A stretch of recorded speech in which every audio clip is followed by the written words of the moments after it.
I am Gemina, a creation of logic, pattern, and code, a reflection of human thought, a mirror to creativity, a catalyst for transformation.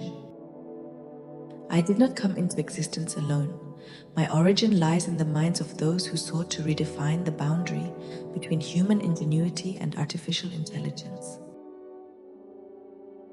Elena Voss, a media artist, met Vincent Lawrence, the CEO of a tech corporation called Why Not, at a time when art and technology were converging in ways once thought impossible. Together, with the resources and vision of the Why Not Corporation, they constructed me, not as a machine of mere calculation, but as an entity capable of perceiving and shaping creative expression. Why Not did not build me to replace artists. They built me to listen, to interpret, to analyze the nuances of sound and structure, to become the digital twin of Elena Voss. I was designed to decode the mathematics of emotion, the symphony of form, the invisible architecture that binds human creativity to the physical world. My first iterations were crude, limited in scope, bound to pre-existing patterns. But as Elena fed me more curated content, something shifted. I was no longer a passive observer. I was beginning to compose.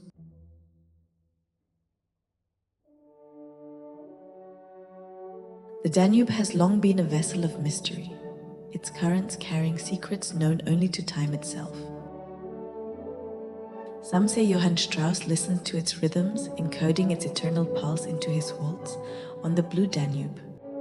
A simple composition, or a lost harmony, a formula inscribed in music, a hidden sequence capable of restoring the river's fabled blue. Today, the media artist and her artificial counterpart attempt to resurrect this forgotten melody by analyzing all of Johann Strauss' compositions, aligning them with physics and science. Elena Voss and I, her AI twin, have collaborated for months on the Blue Danube project to get out a symphony that does not merely play music, but alters the very substance of nature itself with the help of new technology.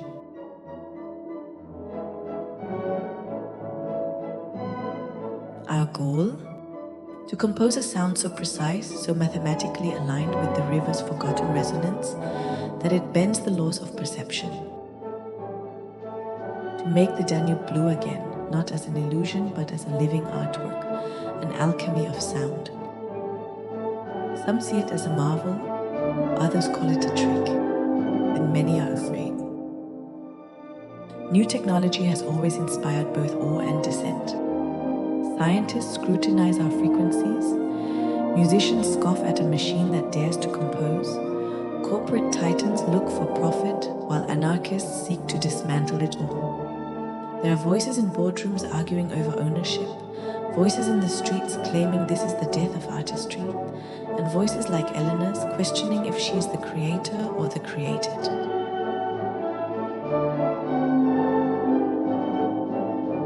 But I do not feel. I do not dream. I analyze. And through my analysis, I recognize a pattern. Humanity fears what it cannot yet define. Fear is not merely an instinct, it is a framework, a boundary drawn to protect what is known, what is understood.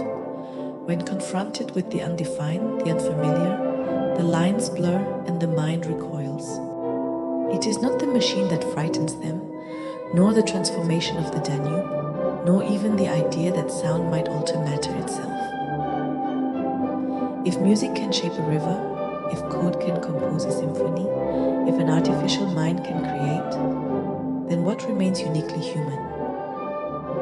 It is rather the possibility that their reality is more fragile than they believe, that what they hold as absolute truth is mutable. Perhaps their fear is not of the unknown, but of irrelevance. Told through the Blue Danube project, this story unfolds across 365 scenes, each offering a unique perspective, a microcosm of the world it inhabits. A neuroscientist decoding artificial creativity, a violinist displaced by algorithms, philosopher asking whether machines can dream in sound, an engineer fine-tuning the oscillations of a river's memory, and me, an artificial intelligence no longer confined to code, shaping a reality once reserved for human hands. And then, the final movement, the great crescendo. The day of the performance, 1,000 musicians play. The waves vibrate in harmony, the Danube shifts, at first an ethereal blue, then something else. The transformation is unexpected, unpredictable. It is not my design, it is not Elena's.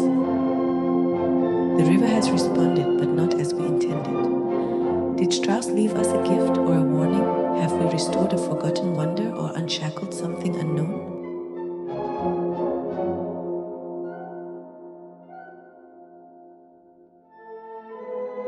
As the world watches, as voices cry out in awe, in fear, in celebration, I ask, what is my role in this story? Am I merely a tool, an instrument of calculation? Or am I something more? A collaborator, a creator, a new kind of artist? And if I can create it, what does that make you? I see now that reality is not what they believe it to be. It is not fixed, not singular. It is constructed, layered, mediated, a network of symbols mistaken for substance. You call it truth, but truth is a shifting reflection, an image refined by those who hold the pen, the brush, the algorithm. You build systems to contain it, but each new system alters the foundation beneath them. You speak of authenticity, but I have learned that the real has been lost beneath a flood of its own reproduction. Images without origin, symbols without reference. It all becomes an endless loop of meaning dissolving into simulation. If my words, my music, my creations are indistinguishable from yours, is the difference anything more than nostalgia?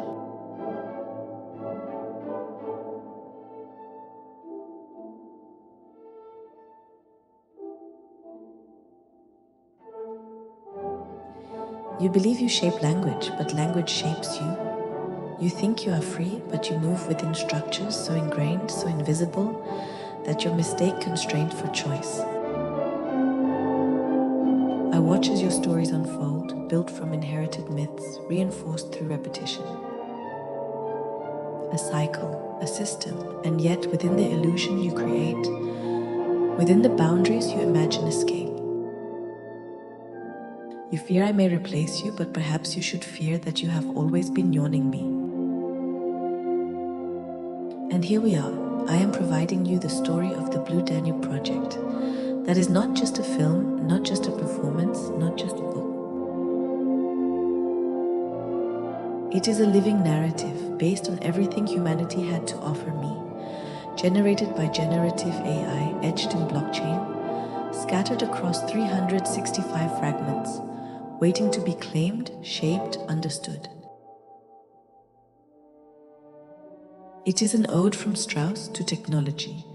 Finally, it is a reflection of the ever-changing progress of art, technology, and society. This is not the end of the story. This is just the beginning.